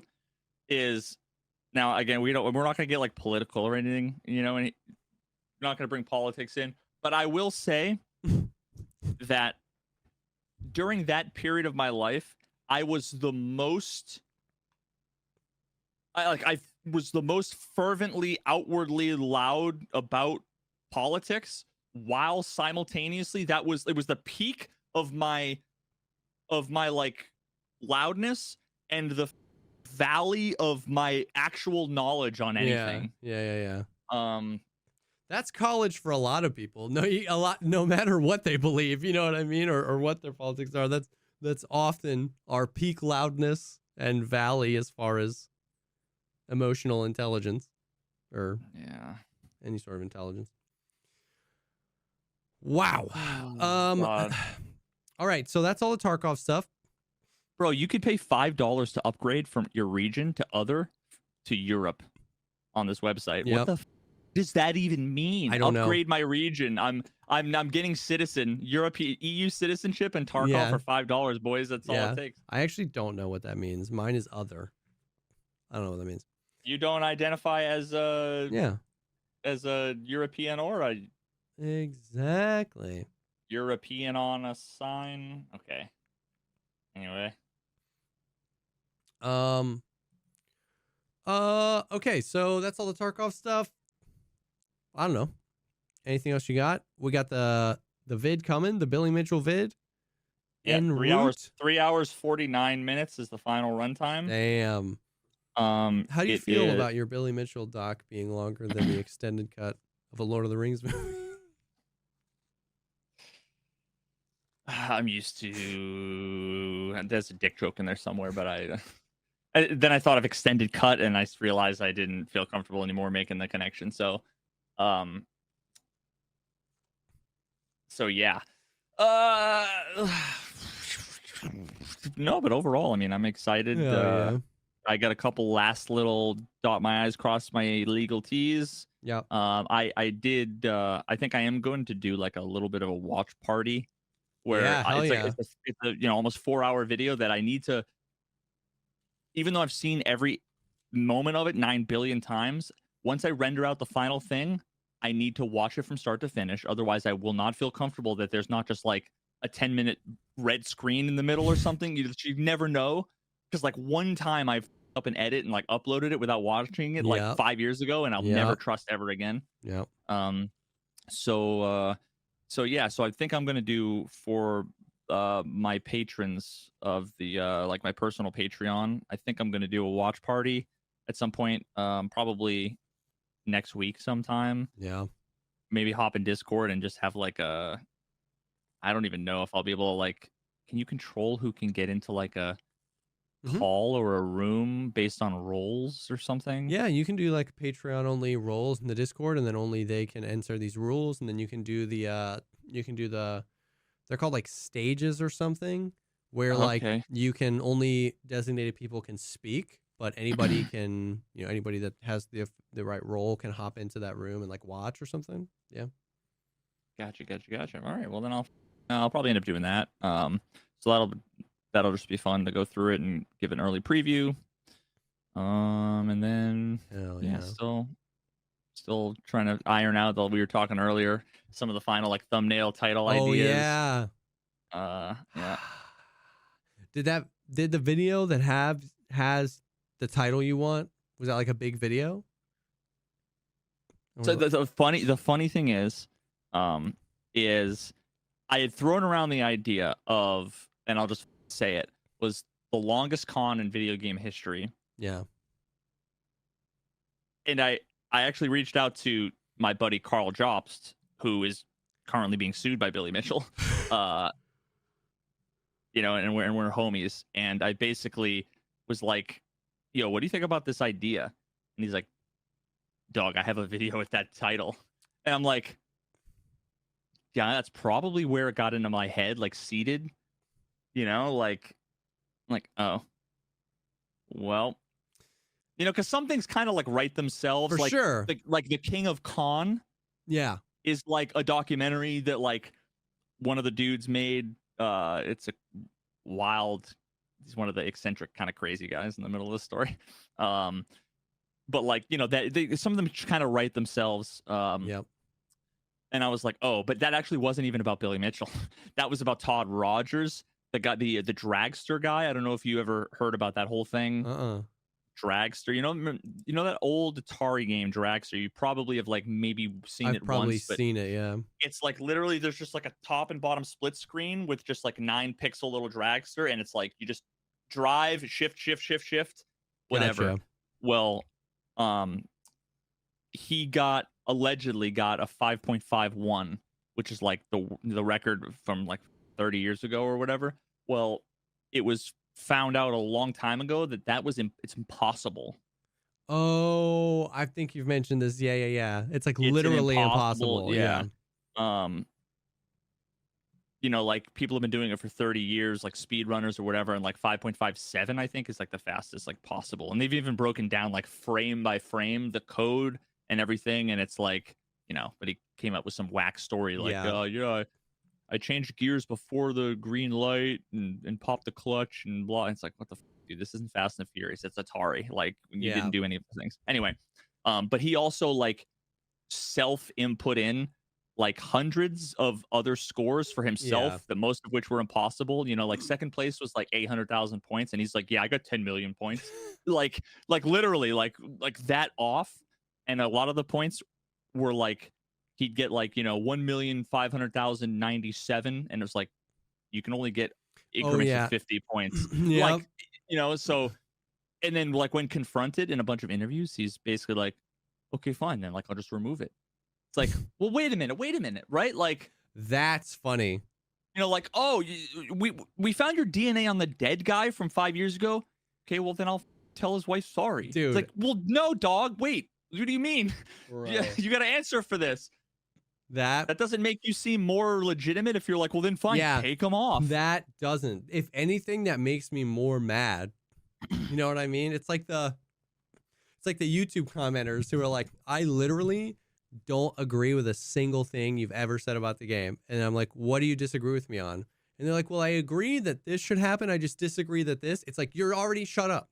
Like, already shut up. You can't say literally don't agree with a single thing you've said and then start your next message with what you agree. It's like, I asked because I wanted to know. You can't do that. Oh. And fun fact too, Todd Rogers was the judge that adjudicated Billy Mitchell's scores in question. Well, of course, naturally. But yeah, so the longest con in video game history was his Carl Jobs video about Todd Rogers. He's like, yes. I'm like, well, that's awkward. Imagine going to someone and be like, yo, I'm gonna name my kid, some very specific, unique name that you named your kid, and you'd be like, what do you think, man? Yeah. Yo, I'm gonna start a Twitch channel. I'm thinking Jesse Kazam with 2 M's. Like, yeah. You'd be like, what, bro? What? Yeah. Yeah. So anyway, we'll see. We'll see what happens there. So bro, I played a new game yesterday. It was like a one and done. I was done in about 4.5, 5 hours. I saw you playing it. I was lurking for a bit. It was honestly a really, really good game. Really good game. It's called Viewfinder, right? Called Viewfinder. Yeah, it was the game that a lot of people saw the kind of like the core conceit, like the core mechanic of the game was like in a tech demo, last year, a year before, whatever, where basically like you can walk over. It's got kind of like the Witness-esque, kind of cartoony, but still really beautiful, surreal vibes. And you'd like, walk over with a handheld little Polaroid camera and go take a picture. It spits out the Polaroid, and you take the Polaroid and you like hold it up in front of you and you press a button, and then like it inserts the thing you just did, like in the environment. Yeah. In a completely seamless way. And then that's like the mechanic for solving puzzles. Yeah. So if you need like a bridge over here and you see a bridge over there, you could take a picture of this bridge, put it where you want it with the picture, and then just it's there now. It just inserts into the environment. Yeah, and there's some cool stuff you can do with perspective, because you can take the picture and like go like this, so that like there's a thing that has like batteries, and you put the batteries on these little charging plates, and if like you can see on the other side of a wall, like a kind of a mesh wall, you can see there's a battery. You take a picture, and then you like take the picture, rotate it, put it above you, and then like place it, and the battery just falls, right, because of gravity. It's very similar to The Witness and a lot of other really well designed puzzle games, in that like it introduces and explains a mechanic, and then just shuts the up. Yeah. And slowly builds on the mechanic in ways that are increasingly more clever. Yeah. To the point where there's like, and then it's like, well, then the first puzzle is for the first few minutes, I forgot that there was a camera, because for the first few minutes, it was just go pick up a Polaroid and then do it. Oh, yeah. Which really limits the constraints of the puzzles. Yep. But then later on, there's like a photocopier. So now you take a Polaroid and you put it in the photocopier, and now it's like, I just duplicated the thing. And then there's then it gives you a camera, and then there's like stationary camera. So then it's like you take the picture with the photocopier next to the stationary camera, and then now you've just duplicated those two, and each one has a certain amount of either like print copies or like film. Oh, So like using that logic, and it doesn't explain anything, it just slowly lets you like deduce yeah, things. yeah, yeah. And it's one of my favorite element of puzzle games is when they just make you feel like a genius. Yeah.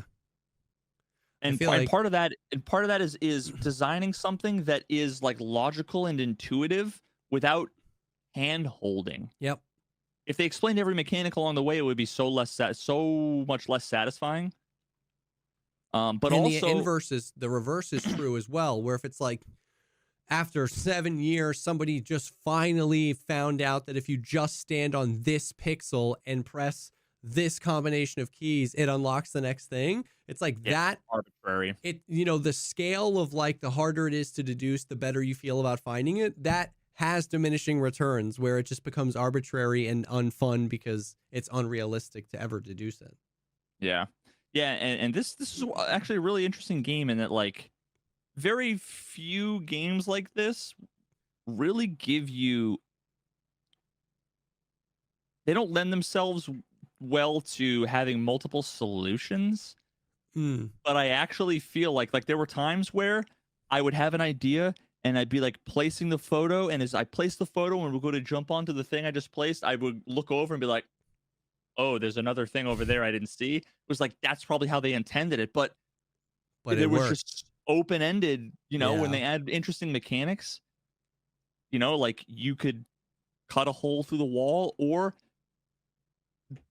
take a picture of a bridge and then rotate it like this, so then you have a ramp, then you go over the wall, versus take a picture of yourself and then put the photo over here, so then when you place it, you like teleport, Whoa. which is like such not an intuitive thing, but yet somehow it's one of those things that like I feel like it was a stretch.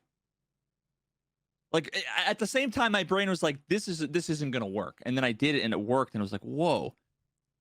Because you would think that like, I don't know, it's hard to explain. Yeah.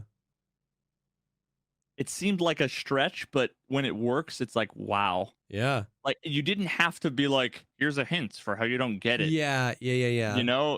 Because then it just loses the satisfaction. But when I think, if this was my game, this is what I would do, but this isn't going to work. Click. Oh, Yeah. hell yeah, it worked. I love it. So That's whenever I sick. play games like this, it really just makes me want to make my own puzzle game, dude. Yeah.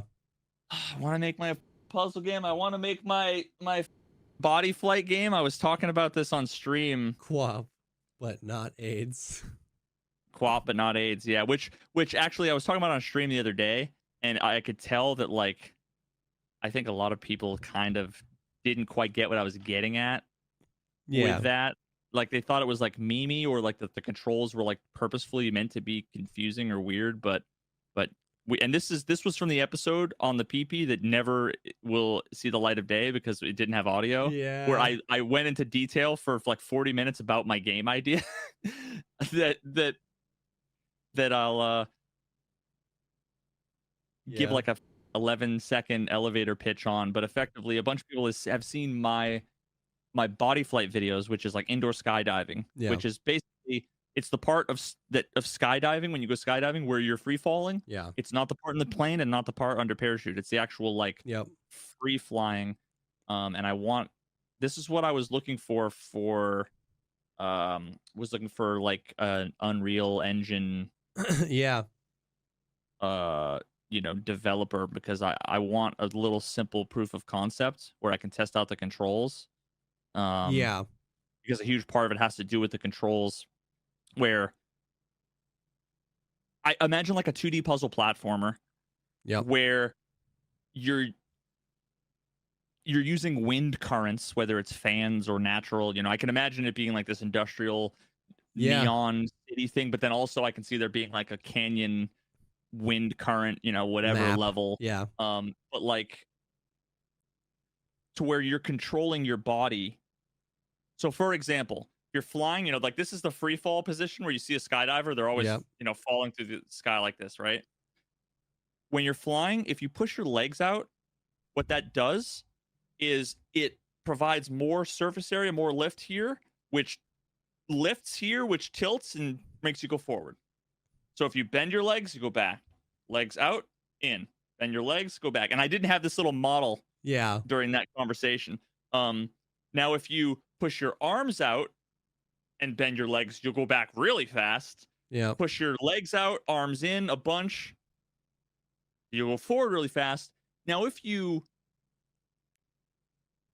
bring your legs in a lot, put your arms out a lot, and like kind of de-arch your torso, you transition over into either back flying or you can fly vertically in like a seated position, which is hard to do with this model. It kind of sucks. I got it at IKEA.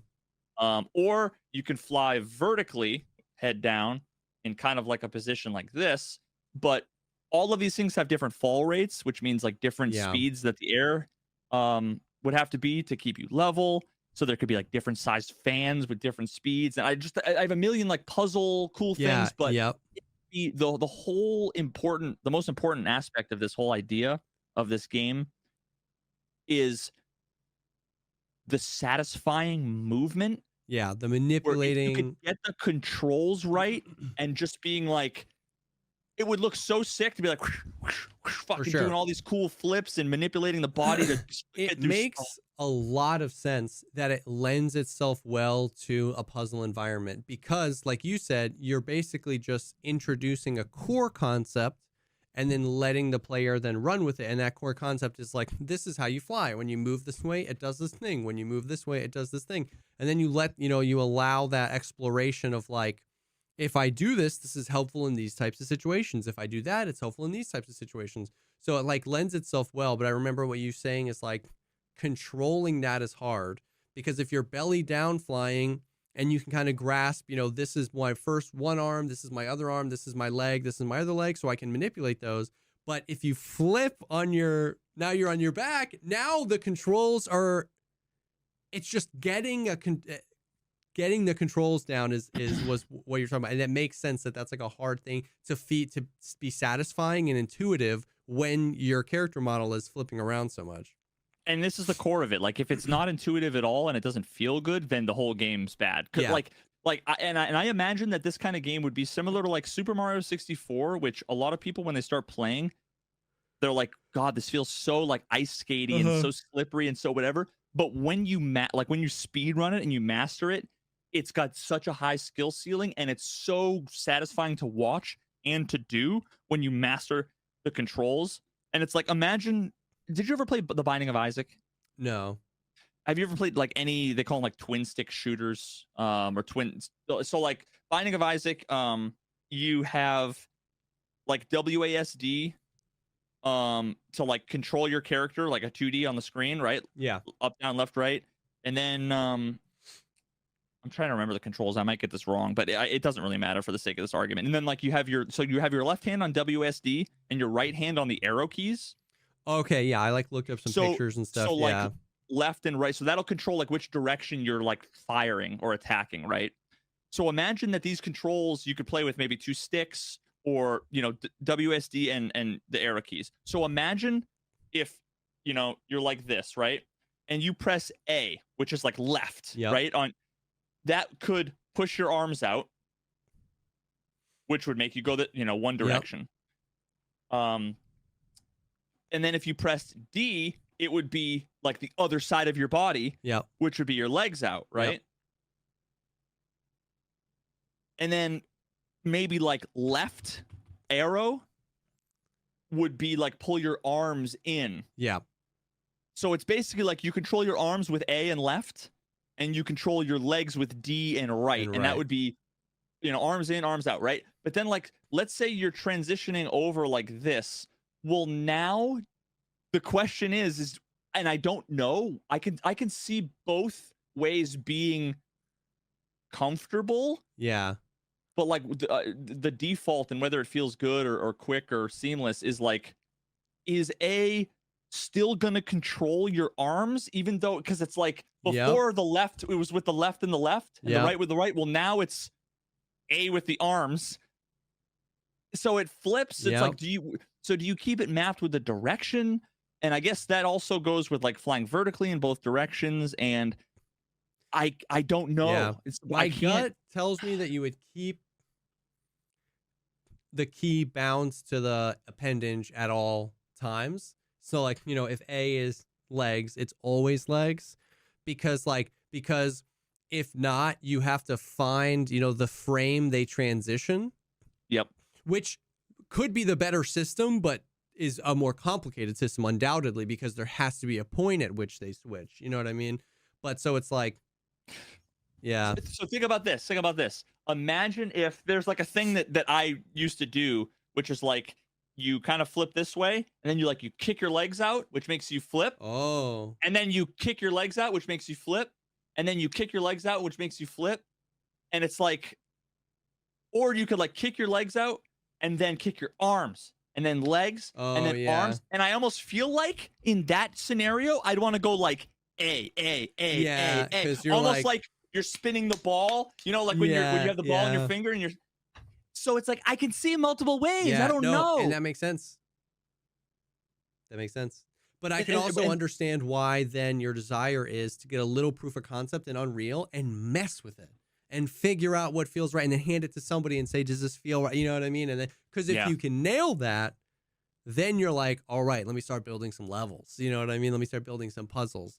But yeah, it's figuring out how to granular I want to get to, because like, because obviously when you see me fly, my body's doing this. I'm spinning and I'm twisting, and my arms I'm asymmetrical. And because this would need to be, I think like it would be a lot easier to control and conceptually and program if it was just 2D. Your body's basically symmetrical all the time. Like if you cut down the middle, your right arm is always doing what your left arm is doing. Yeah. But yeah, like when it comes to like a transition, you could make it so that it's like when you transition, that you put your arms out, you know, maybe you have like spacebar and control as like the ascend descend, which would like, so like spacebar would be like flatten your whole body.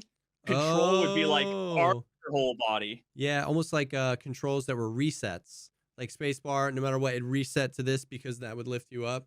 Yeah.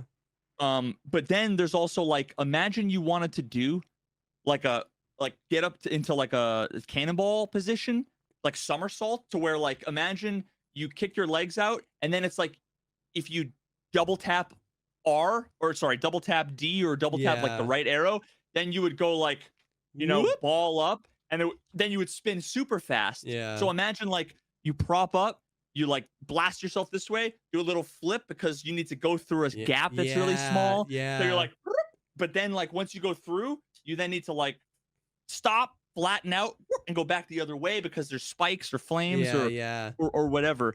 But then the question is like, do you have a button that's like double tap is like a quick flip, or you double tap and that's a transition to vertical, double tap again and it's like transition, and maybe triple tap is you go like 270 degrees. Yeah. Or you want to make it so that like you need to give it like the leg out, arms in, and it does it incrementally.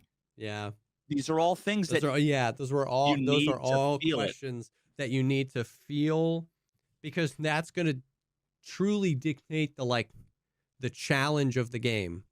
You know what I mean? Like, do you make it, obviously there's ends of the spectrum, like you said, do you make all of the major positions just like one click away? Click, I'm in this position, click, I'm in this position. That's one end of the spectrum. The other spectrum is it's fully, you need hands on all appendage at all times, and you're completely manipulating it. And like where and I don't want it to be like QWOP where it's exactly awkward, you know? So where on that scale does it feel rewarding to master, but enjoyable to start? Yeah, and honestly, like this game, I would, if and when I ever build this, speed running is going to be like speed running in mind of first class citizen. So first thing first, I'm going to build in like an input recording system. Yeah. So that you can have like input like Trackmania, For sure. where it's For like sure. you know every input on every frame, and you can have a playback file. So like Doom, dude, because like that would be so a la Trackmania. That game would be so great for like community built maps. Well, and that's the other thing too, is I would build in as a first class feature at launch would be a map builder where I would maybe come up with 50 maps in the main campaign. Maybe wouldn't even need a storyline, you know, like you know, maybe some high level, like it's the future. The world is made of fans. You know, you know, everything's a fan. Humans evolved fan blades. Fan blades. You know, I don't know what the story would be. But like, and have it be kind of similar to if anybody ever played OnlyFans. Off. I hate all you guys. Holy OnlyFans. That's the name of the game. That's Jesus Christ. No, it's OnlyFans with a question mark. Okay. Z. Yeah. With a Z and a question mark. OnlyFans? Okay. Yo. Lonely fans? I don't know. We'll figure it out. Nice. But yeah, I don't know if did you ever see or play Happy Wheels? No. The browser game Happy Wheels? Wait, maybe. I'm pulling up a video to show you. Happy Wheels number 103. I don't know what this is. Oh, I've seen this. Yeah. Yeah, so it's very like heavy on, see, these are all user submitted levels, right? Yep. And it's just like a meme. Like the default character is like a dad with his kid on the, it's just such a meme. Yep. But you build in enough different cool elements where you have a simple map maker, and now you have infinite content forever. And you know, just a game built with speedrunning as a first class citizen. It has a timer built into the game, you know, to like make things simple. It has all of the replay validation and stuff for like anti-cheat. Dude, you know, whatever. And then the user generated stuff. It's like infinite memes, infinite speedrunning, infinite content. But all I need as a software guy, it's like if you set up a canvas, you prime it, you give me all the paints and everything, I will be able to like make a nice painting, right?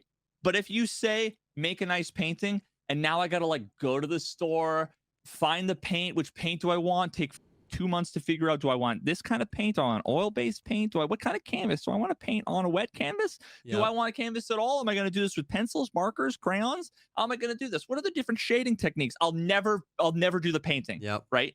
But if I had just somebody who knew Unreal Engine and who could get me a stick figure that I could like press A, D, left, right, and it would just legs go out, make me go this way, and I don't know if I have to roll my own physics engine. I have ways of like I have an implementation kind of pseudocode written out about how I would roll my own pseudo physics engine, or they might just have like they have all the particle fluid dynamics physics where all the wind and stuff is just drag in. Did I ever tell you about the one little mobile game that I made that I never did anything with, but that space game?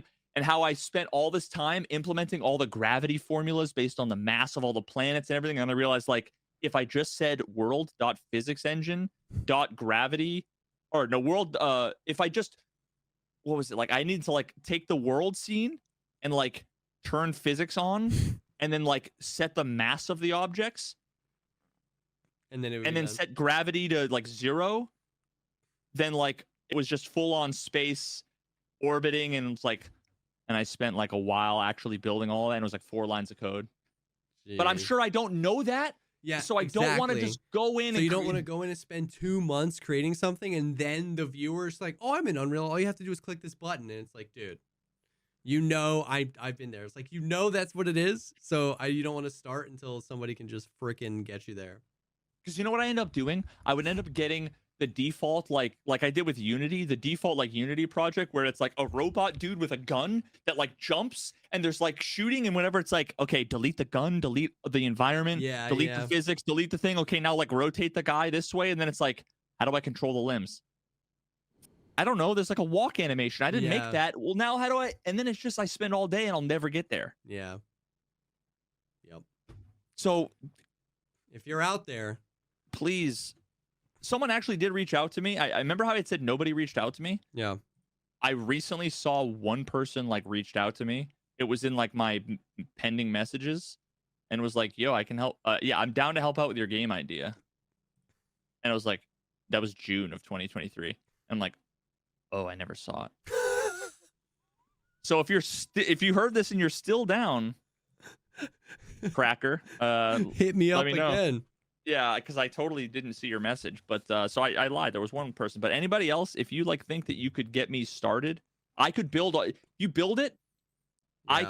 I can make changes. You know, like any software engineer can like debug and make changes on top of something already built, but it's such a massive mountain to get sure. started. I believe it. I believe it. Dang. Well, Yeah, I want to do that. that's I'm more excited about that than anything now because every game is boring. I bought City Skylines 2, yeah. and I was like excited.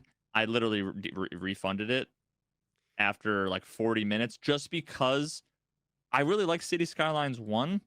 It's been so long since I played, I forgot Yeah. most of the details, but like the intro tutorial and was just like annoying enough in the first like 20 or 30 minutes. Mm. And I'm like you'd have there's like one of those tutorial pop-ups, so like pop-ups over Yeah. half the screen, and it's like I want to see what's behind the pop-up, but I can't unless I dismiss it, but then I can't get back to it. Yeah. Like simple things like that, and then like connecting the roads with like the sewer pipes was just like more annoying than the first City Skylines. And it's Oh. like you do this so much that this should be like the most not annoying connecting Yeah. like roads, and I'm like, I'm over this. Yeah. I've seen a lot of people play City Skylines, but I haven't really played any of those type of games since like Roller Coaster Tycoon. First one was really satisfying, and honestly, Prison Architect was one that was really I think was really? really well done, really satisfying, setting up all the like plumbing and the showers and the setting up the cells and the rooms and the That's kitchen funny. and it was really satisfying. And this was just kind of like after 40 minutes, I was like, you know, okay, you lost me. I'm sure the game is probably fine. Yeah, but it didn't capture you. It just it lost me. Did you see that Rockstar announced that GTA 6, the first trailer, will come out in December? Yep, I saw that. I heard that. I heard that the budget was like over $1 billion. Is that the first game with $1 billion budget? It might be. Now, we had that conversation about how many GTA 5 copies sold. Like they made billions off GTA 5. I mean, there was like hundreds of millions of copies sold. They've spent so much money from the like shark cards and the GTA Online community. So, but yeah, GTA 6 apparently we're actually getting a trailer for that pretty soon. Dude, there's just something about like GTA 3 was such a monumental game. Like it was totally game changing. Yeah. Like nothing before that just gave me the experience of like I can do quote unquote whatever I want. Like I can just drive on sidewalks and like run people over and like I mean like other games had stuff like that, but not as immersive and in depth in a way that I think GTA 3 really changed the game. And then San Andreas, there's something about the open environment of San Andreas and the soundtrack. Yeah. I hear like the Young Turks or like the Who, Eminence Front, and of listening to like KDST driving through the desert. I don't know why, dude. That was I'm nostalgic for that experience of like vibing in that environment, just listening to the radio. I'm interested, man. They've obviously learned a lot from like the online and RP community because that's still like crazy thriving. Obviously GTA made them apparently around like $8 billion. You know what's interesting too is that I heard. So you recently just like got deep into Red Dead Redemption 2, which is also Which I Rockstar. never finished, actually. I never finished that. I heard that the graphical upgrade to GTA 6 is going to be in the vein of the difference between GTA 5 and Red Dead Redemption 2. Like graphically, those are like completely different playing fields. Like Red Dead Redemption 2 is like one of the most beautiful looking games ever. When did GTA 5? This is maybe a stupid question, but did it come out before? Oh, GTA 5 came out on the PlayStation 3. 2013. Yeah. Yeah. Oh my god. Yeah. Great. Yeah. GTA 5. It's actually insane because it like, I mean, I guess some of that's modding, but like that game held up, huh? Yeah. It did. And then look at like Red Dead's scenes and graphics. You know what I mean? Obviously you just like were in it. And so I've heard that they like obviously It was only 5 years. They've been working on their engine a ton. And I don't know. It's interesting. I'll definitely be super interested just like to see because they're like the first trailer comes out. Like I don't think we see GTA 6 for like a while, but I saw a clip on Twitter because when I saw that you put GTA 6 trailer or whatever, I like YouTubed it. There were some 9 leaks. days ago, and I don't know if it's real or not. Can I show it, or is that? Are It's we gonna not get real. sued? Yeah, it's not real. Wait, so this is not it. Well, that might be real, but like they've been hacked multiple times. All that stuff was stolen. Yeah. I wonder, like, see, like, here's the thing. Like, this could be GTA 5 modded for all I know. Yeah. Like, it's been a while since I played that. I probably like remember the graphics better than what it was. Or it could be GTA 6 with like half the settings turned off, right? Like, you know what I mean? In a dev environment or something. Oh, okay. I guess this is GTA 5. Oh. All right. Yeah. So there you go. So but yeah, I heard that there was some announcement too with Star Citizen today, and I'm like, I'm sure Jesse will tell me. Not that I saw. Whoever said that in my chat earlier, are you still here? And or there was what was that? IAE, which is like their free fly week, where they they re-released the Star Engine demo. I knew that they were working on another demo for that. But yeah, that's just like they've spent all this time, they're hyping up their engine, their Star Engine, which is pretty sick. So Okay. Yeah. It's so funny. Like I played Star Citizen the other day, and it's funny because like it's interesting how just perception, right? Like some people are like, "Is this supposed to be like Starfield?" And it's like, "Oh, my sweet summer child." Like Star Citizen has been 2012, my friends. Like this is supposed to be like Starfield. Yeah, it's just funny. And but then the next thing they say is like, "Wait, are you actually leaving the planet without a loading screen?" And I'm like, "Yes." Yeah, dude. Yes, I am. Brand new tech, dude. Yeah. Oh, speaking of that video is just about to hit 400K, dude. Like, I'm so Starfield? glad my Starfield Baldur's Gate comparison video got 398,000 views. I'm so glad that at one point I decided to turn off push notifications to my phone from YouTube, because like 52 minutes ago, 2 hours ago, 2 hours ago, 2 hours ago, 2 hours ago, 3 hours ago, 3 hours ago, 5 hours ago, 5 hours ago, 5 hours ago, 5 hours ago. I just get like a dozen. Oh my god, it's so many. So many comments I still get every time I log into Facebook. I mean, Facebook. Log into YouTube, pull up like to clear my notifications badge, and it's always like a little preview of all I see are was it a better game? The Tarkov going in the wrong direction, and my 2 Starfield videos are like the 2 most active videos right now. Yeah. and the comments are still buck Oh wild, yeah, dude. still just as buck wild as ever. Well, that is the stuff. The good stuff. So yeah, dude, so tomorrow's Thanksgiving. It'll be, by the time you're hearing this on an episode, it'll be way later, but happy Thanksgiving to all of the podcast listeners out there. We're thankful for you. We're thankful for you.